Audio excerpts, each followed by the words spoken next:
It's an exciting time in tech, one that comes every year. It's conference season, and if you work in tech, odds are you have a number of events on your calendar. Those gatherings range from high profile to things that are more niche, more specialized. They could be tailored to a certain type of job industry or discipline. Maybe you've attended a conference, and you've looked at that in-person or virtual stage and thought, hey, maybe one day I could do that. But the path from watching a talk to actually speaking at a conference may seem unclear. Do you apply, or is it all about who you know? What do you need to apply? How does one decide what to talk about, and is the thing that I want to talk about really important? Doesn't a person have to be an expert in their area? The truth is, tech talks aren't just for the CTOs of the world. With a little bit of work, commitment, and perspective, speaking at a tech conference is an attainable goal. But where does one start working towards that goal? This is Compiler, an original podcast from Red Hat. We're your hosts. I'm Brent Semino. And I'm Angela Andrews. We go beyond the buzzwords and jargon and simplify tech topics. Today, we untangle the process of speaking at a tech conference. Producers Kim Huang and Johan Philippine have a thing or two to say about it. One of the first time that I spoke in public, I had one person in the first row that started sleeping during my talk. And this person was one of my best friends. Oh my gosh, that hurts. This is Francisco Tisio. He is a senior developer advocate at Ivan, a software company based in Finland. He's done a lot of speaking at tech conferences, as you can probably tell. He's had a lot of different experiences at them as well. I came across his profile when I was doing research for this episode, and he wrote an article that was meant to demystify one of the more, opaque aspects of speaking at conferences, the abstract. Wow. Yeah. So, as someone who has submitted an abstract for maybe one conference and it was shot down, pew, pew, Ooh. and it was just like, no, we don't want to talk about that. So I had to regroup and come up with something totally different. When I say different ends of the spectrum, different ends of the spectrum. Wow. That abstract was received, and the comments were, this is the best abstract we ever seen. How do you go from 0 to 100? Oh my. So I know how it feels when you're so passionate and you think you got it right and you put your heart out there and they're like, nope. And it's like, Oh my goodness. It's devastating. It really is. But we pick ourselves up and we regroup and we kind of figure it out. Yeah. So, Angela, in your own words, what is an abstract? It's that thing that tells the audience what the talk is going to be about. It breaks it down. So if I'm looking for sessions to attend, the abstract is what's going to grab me. That's what's going to pique my interests. I love a good abstract. I think there are two audiences for an abstract. Okay. Right? So one of them is conference attendees. Yep. The other one is the organizers of the conference. Exactly. You're right, because I was on a CFP committee where I had to read hundreds of abstracts. And trust me, the bad ones go real fast. Oh, wow. Wow. Johan, really quick, I want to talk to you because you have a specific experience with abstracts as well. Can you talk about that? Yeah, it used to be part of my job to help my colleagues, my coworkers, write abstracts for tech conferences. To try and Really? get them, yes. Yep. Oh, to try that's and get them to the fascinating. conferences. Nice. Yeah, and it was, it was a lot of work, and not all abstracts got accepted just because of the nature of the conference circuit, right? I mean, there are only so many slots, and no matter how interesting your abstract is, sometimes they just don't have the room for it. Sometimes it's not the right track, and an abstract that might be accepted at one conference, even a really big one, might not be accepted at another one. So my advice there would be try not to take it too personally. Yeah. But, the Angela, what you've been saying so far is right on the money, that it's got to really grab you. It's got to be pretty short because people want to go through the list pretty quickly and Yes. figure out, A, is it right for the conference? And then B, for the attendees, is it something that they actually want to go see without having to read a very long and involved summary of your talk? Right. Mm. I want to get back to Francesco because after seeing a lot of people that he knew struggle with writing abstracts, he decided to write a blog about the process. The abstract job is to convince people that they should absolutely listen to your talk. Not all the abstract will be successful. You will get some of them accepted, you will get some of them rejected. But the main thing is that if you don't write any abstract, there are no chances to go and speak in public. So I started writing about how you can build what I think is a successful abstract or something that is more likely to be accepted at conferences. So let's talk about that for a bit. Both here and in his blog, he says that there's no foolproof formula for writing an abstract that is going to guarantee success, right? Even he has dealt with rejection in that regard. Oh, I'm sure. Well, one, I Yeah. can't wait to read the blog post because I'm really interested in what he thinks about that. And the other thing is rejection is a part of the game. Think about it. If a conference has 60 sessions and 700 submissions are submitted, that's a lot of rejection. But, but you really can't take it personally. I think having that mindset, like it's almost like a numbers game. It's a lottery. You just have to do your best to like put your best foot forward and maybe you'll be at the top of the heap. But you're right. You have to deal with it. I think everyone who's ever presented has had to deal with some sort of rejection like that. Yes. Yeah, the abstract is a very strange genre. You have to do a lot of work in a very little space. And I think sometimes we want formulas. Sometimes we want, if I just do X, Y, and Z, then it will be a great abstract. That's what we want, but that's just not reality because communication is so much more of an art, than That's a true. science. I do want to get into the finer points Okay. because there are some things here, and most of them won't surprise anyone here, but they're all good things to remember. So first off, the title, right? Please keep it simple and clear, right? People know what they're getting into when they read the title. A funny title does show off your personal style, but you should also kind of be careful to demonstrate what the attendee will learn from the session. You always want to kind of make that the emphasis. And also, obviously, it goes without saying, every event has their own guidelines. Please pay attention to those as well.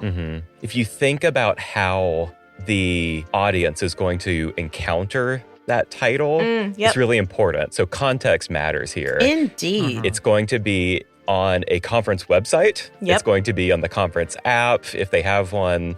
It will be perhaps, if it's a smaller conference, like in a booklet, And people are going to be scrolling and scrolling and scrolling Yes. through so many titles. It's almost like a sea of titles in some ways. So It is. I think that's something to remember. It is. And It's a tidal wave.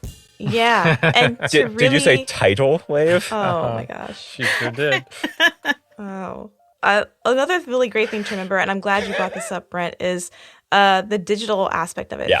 From a digital perspective, because there's so many different places and areas where the title of your abstract can appear, Yep. Yes. it may appear truncated. So Oh, yeah. you have to kind of keep that in mind, kind of like a little like UX that you're keeping in mind, like Yeah. where, if this person is looking on it on a mobile phone, is my title going to be fully read or is it going to be truncated or cut short? So that is something to keep in mind. Simple and clear. If you have a really long, lofty title, something may get lost in translation. Yeah. You just think about it. We're in the middle of conference season and I'm looking at conferences and I'm trying to figure out, well, where will I spend my time? And again, if it's not grabbing you, if it's not in your wheelhouse, if it's not clear, and there's so many things that can come into play where, wow, this won't catch someone's attention. Mm-hmm. What about the abstract itself, Kim? A couple of things that he points out about the abstract itself. He says that you should describe what the value is for both attendees and event organizers, kind of going back to what you were saying earlier, Brent. You also want to make sure that you write a really short elevator pitch. So maybe not the full version of the abstract, but like a little, like the cliff notes of a larger kind of abstract, so that something that you can say in like 15 seconds. You should also think about what problem or challenge that your talk is actually going to address. You want to make it about your experience personally, not someone else's experience. And you also want to talk a little bit about your takeaways of whatever thing that you're presenting, not just about the technology itself.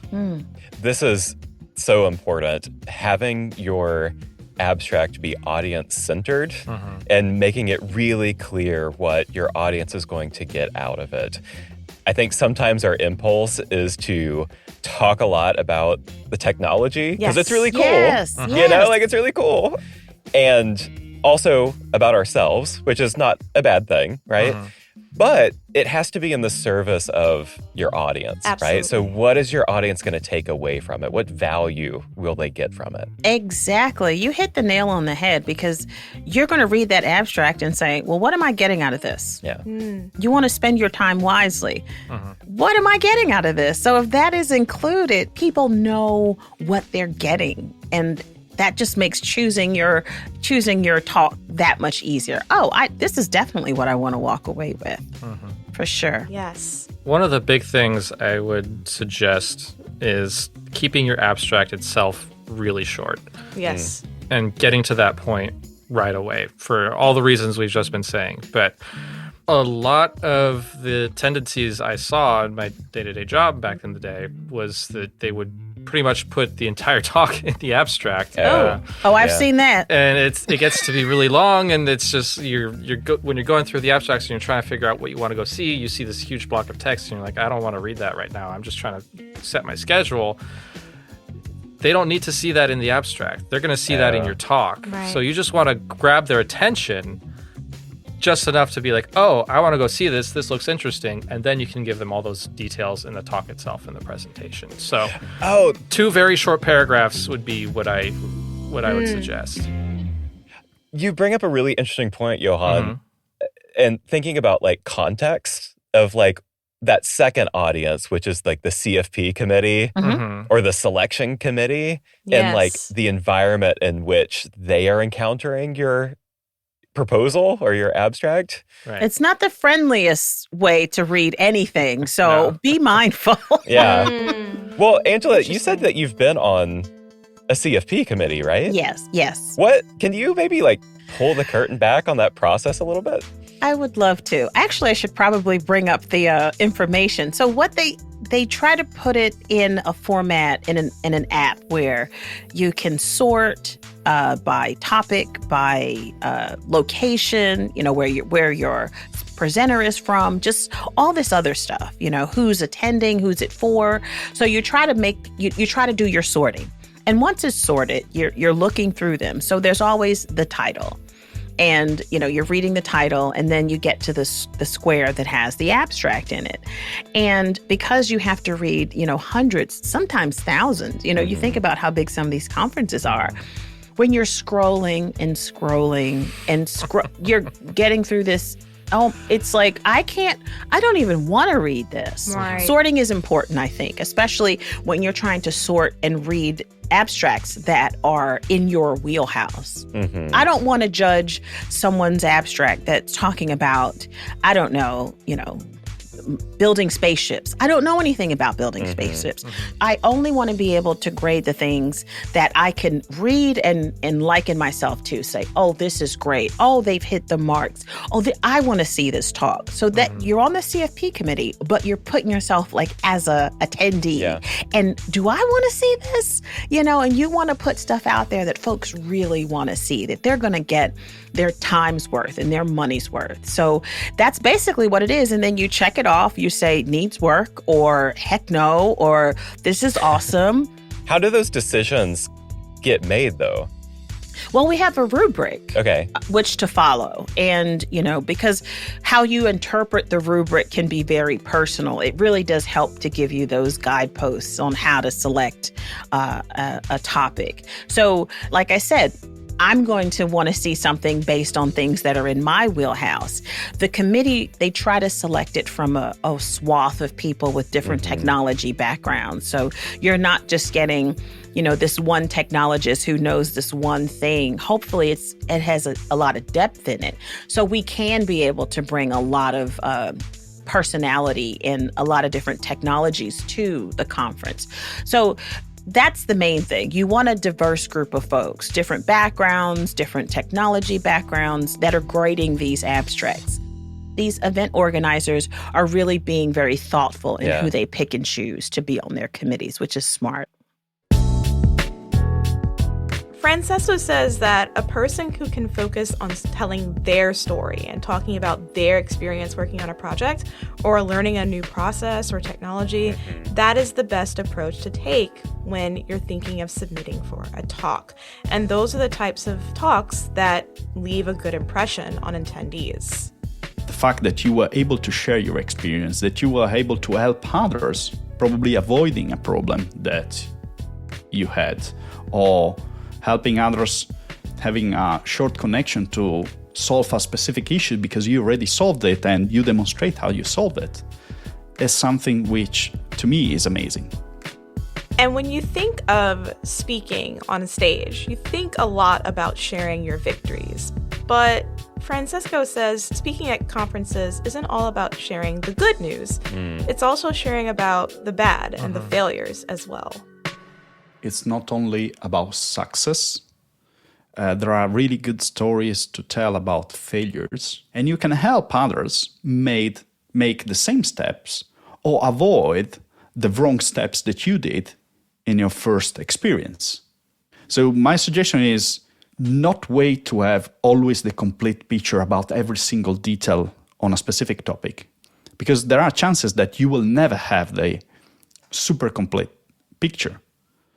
But try to be solid in what you say, try to back up with some expertise that you're doing on the field, and go on stage sharing your passion, sharing what you learn, and the steps that you did in order to learn what you did. People love steps. People like the top 3, or these are the steps I followed. And, that's how we think. Though you think about when you're reading a magazine and what usually catches your attention, something that's telling you exactly how to do something. Yes. But in that, I think when he talks about the failures, because we know that there are going to be some, I love it when people are open and say, don't do this because this is what happened when I did it. This is not the best practice. This did not work for me. And that's that. You want that awareness. It's like, wow, I learned something here. Maybe I was heading down this path and it was definitely the wrong path. So you get to hear someone else's perspective, the good and the bad. I asked Francesco for some parting advice for up-and-coming speakers. Here's what he had to say. Don't wait until you have the full picture of a technology before going on stage. Talk about your experiences. You have a ton of things to share, even if you are not 10 years into a technological field. Conferences need new speakers. Conferences need new voices. Technologies need new eyes to help understanding all the things that we old people gave for granted. So, all right, let's imagine we're trying to submit an abstract for a talk. And the abstract is complete. We've written it, we've had a friend of ours read over it, and we have submitted. And it's been approved. What happens when it's time to deliver a talk? You panic. We're going to hear... because now you have to do the work. Oh, boy. Yes, a lot of work, as we talked about, and a lot of time commitment, too. But what happens when it's time to put, rubber to the road? We're going to talk about that next.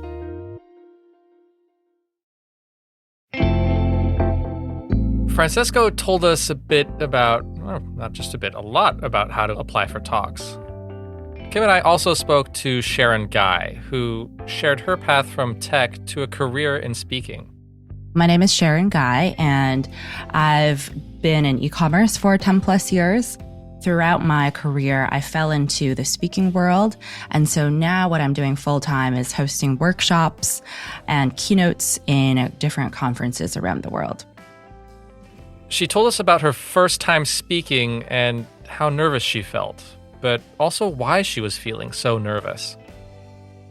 Not really sure what the audience was expecting, how I should position myself, what words I should say or not say to offend people. But I think, in that instance, it was a lot easier once it was finished to know that there was not many things to worry about anyway. And I think that's usually how I always feel after going on stage in front of hundreds or thousands of people. Is the beginning part of it is very nerve-wracking. And then you step off and you're just like, it could have been any sort of talk with any number of people and it would have probably been just fine. That last bit is pretty key. It seems pretty daunting, but once you're up there and you're done with the talk, it's not as bad as you thought most of the time.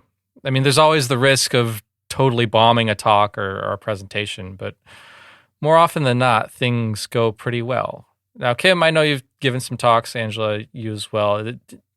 Does that ring true to you? I feel like it does. I've definitely made my fair share of mistakes and been incredibly nervous and had a lot of the same thoughts and anxieties as Sharon was describing. But all in all, like, my approach is to just do it and don't look back. Like, that's kind of like that's my mantra. I like your approach. Well, mine is pretty similar. I mean, I think I over-prepare and over-plan and I stress, and there is just, you don't want to be terrible. You want people to walk away with having learned something. And it's a lot of pressure that I think we put on ourselves. Yeah. But when you're going through it, once it's over, it is the biggest exhale, like, whew. Yep. I didn't die. Nothing bad happened to me. It wasn't the worst. Yeah. And when people either clap or, want to talk to you afterwards, it's like, oh my God, it wasn't terrible. So I think we do it to ourselves. Yeah. I think that stress that goes in when you're speaking, it makes you nervous. But trust me, they're just people like us and they want to hear what you have to say. And once you've done, you've probably done a great job. I will say, a couple of years ago, I was at a large tech conference that will remain nameless. But there was probably like 8,000 people in the audience. And this guy gets up on stage from a very well-known company. And he walks out on stage and nothing happens. It's like he's frozen. He can't talk. Oh my God. Oh, no. Poor guy. And, the audience was like very... very supportive and very, cheering for him and like all that kind of stuff. But he couldn't do it. He just could not do it. Oh. And he had to just kind of like walk off stage. Oh, that's hard. That's that heartbreaking. Like, I know. And he probably prepared I'm and sure, was ready. yeah. And I'm sorry to hear that. I know. This is my stress dream though. Like even when it's not... Even when it's not related to like actually speaking at a conference, it's like when I get stressed out, just like in my work life or my personal life, this is a stress dream that I have that I like have to give a talk and I like prepare and prepare and prepare. And then I walk out on stage and I'm just sweating and I can't speak and I can't remember what I was supposed to do. Like that stress is real. It is so real for me. For sure. Well, Sharon shared with us a little bit of how she continues to succeed on stage and not freeze up. I think confidence is key, but obviously easier said than done. I think, what is that classic saying? Imagine everyone in their underpants. That definitely works to an extent. I think knowing that everyone is there to listen to you and just knowing that you are there because somebody put you there, or you might have put yourself there. You might have volunteered yourself. That's totally fine too. Personally, I'm not a fan of that very first one because if I'm thinking about or trying to imagine something, I'm not thinking about my talk as much and I'll end up getting distracted and lose my train of thought. Yeah. But if that works for you, then go for it. What I try to remind people when they're preparing for a talk and they've been accepted and they're writing their presentation and maybe running through it with me is that very last part. Everyone in that room is there to hear your story. Yep. People rarely go to conferences and breakout sessions expecting to, or hoping the speaker to fail, right? Yeah. And when there are moments where someone gets frozen on stage, more often than not, I would say it's like what Brent was just telling us about, where, even this guy was clearly terrified or something. Yeah. The audience started clapping and cheering and saying like, hey, it's okay, you can do this. And, Hey, people get it. Together Yeah. we'll get through Yeah, it. Yeah, people and they understand. get it, Yeah. It's okay. I love that. Yeah. We're rooting for you. Yeah. You don't ever want to see someone fail like that. Right. Now, though it might not seem like your experiences are worthy of people's time, you shouldn't limit yourself. Apply for a talk, submit an abstract, and then let the conference organizers and the audience be the judges of that.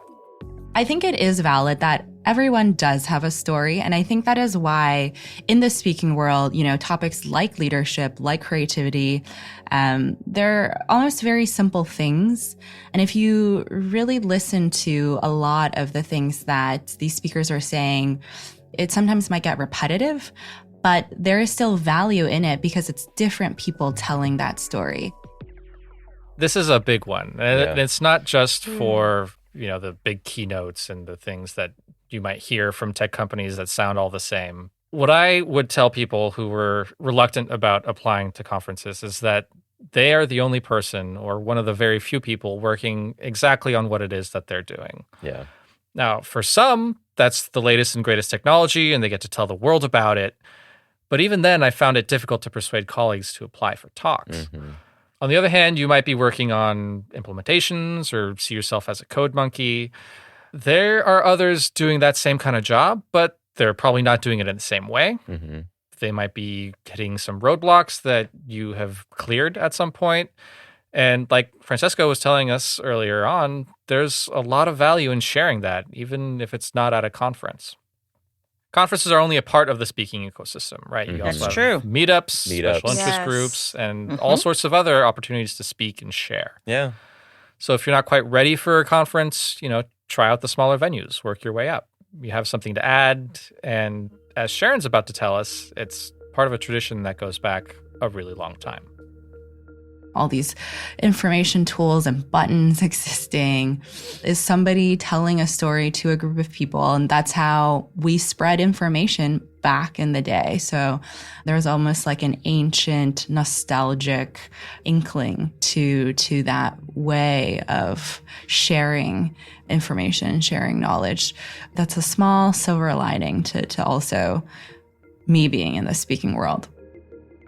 There's something really special about conferences and events, right? It is. It happens in that exchange from people who are giving talks to the audience. And then there's this other great thing that happens after the talk too, where, everyone's kind of talking about what they just heard and discussion happens and new knowledge is created. There's something really special about that. Yeah, it makes me think of something I was mulling over earlier, hearing you, Brent, talk a little bit about your experiences and what you thought about the abstract process and the application process and CFP. I feel like tech conferences are a collaborative experience where the communication is not linear, right? Yeah. Yep. It's not just from speaker to audience or a speaker to attendee. Yes. It's from the speaker to attendee and back to the speaker again. It's attendees to other attendees who spread word about what they've heard in a session. It's not linear. It kind of builds out. It kind of has like ripple effects where it reaches, like a message can reach a lot of people just from one talk. And as a speaker, I think that kind of takes some of the pressure off, Oh, it does. Because it's like you're just having part of the discussion. You're sort of getting the discussion going. Like, think about it as kind of like starting a discussion at the conference or in the industry or something like that. It doesn't have to be like the most perfect, definitive, talk on that topic. It's just one voice in an ongoing discussion that's going to continue after you've given your talk. I agree. I think conferences are an amazing thing to attend if you ever get the opportunity to.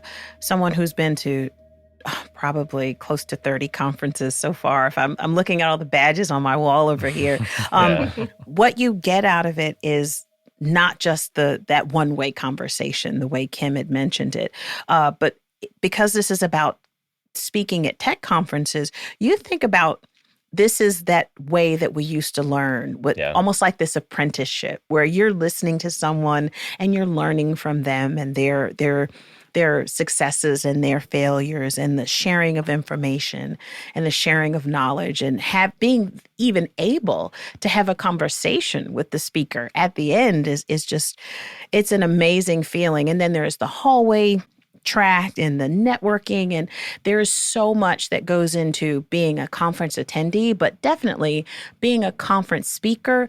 You're going to get so much. You're going to get so full after that when you get off that stage. It's such a great feeling, and all that work you put into it, you see it come to fruition. It's a beautiful thing. Yeah. All right, Kim, Johan, Angela, I'm kind of curious about your one takeaway from this episode. Kim, do you want to go first? Sure. I think that speaking at a tech conference is a holistic experience. And if you're thinking about speaking at a conference, please don't hesitate because you feel like you don't know enough about a topic. It's not about proving your proficiency with a technology. It's about sharing your experiences with other people who are probably in the same position as you. So please keep that in mind. I like it. Johan? I'm going to repeat my advice from earlier, which is that when you're writing an abstract, keep it short, to the point, and give just a little bit of information to get people's attention, and then hold the rest back for your actual talk itself. Oh, good one. How about you, Angela?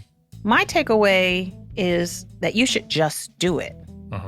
I think we put too much pressure on ourselves as people, and just do it. Go ahead and put in that abstract. And the worst that can happen is that they'll say no. But if you don't put in for it, you're definitely getting a no. I think Francesco said that. Yep.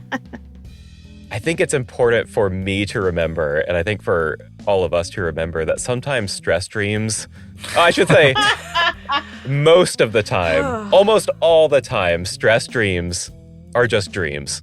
Right? They're just dreams. They're not reality. And so I love the advice that we got that more times than not, almost all the time, you're going to look back at your talk and see that it was actually great. And all that stress dreaming was not worth the stress. I like how you said that. So this was an amazing episode, and thanks for taking this journey with us. I'm hoping if you were ever thinking about putting in for a tech conference, you got your sign. You go ahead and do it. We want to hear what you think about this episode. Make sure you tweet us at Red Hat. Use the hashtag #CompilerPodcast. We definitely want to hear what are your thoughts on the podcast and what conferences are you going to apply to now? Oh, that's what I want to know. Yeah, We'd love to hear it. And that does it for this episode of Compiler. Today's episode was produced by Kim Huang, Johan Philippine, and Caroline Craighead. And a big thank you to our guests, Sharon Guy and Francesco Tissio. Victoria Lawton encourages all of us to take center stage and share what we know, even if it makes her fall asleep in the front row. Our audio engineer is Christian Proham. A special thanks to Sean Cole. Our theme song was composed by Mary Anchetta. Our audio team includes Lee Day, Stephanie Wonderlick, Mike Esser, Brent Simino, Nick Burns, Aaron Williamson, Karen King, Jared Oates, Rachel Ertel, Devin Pope, Matthias Foundes, Mike Compton, Ocean Matthews, and Alex Trabulsi. If you like today's episode, please follow the show, rate the show, leave it a review, and share it with someone you know. It really does help us out. Thank you so much for listening. Until next time, take care. All right. See you next time. All right.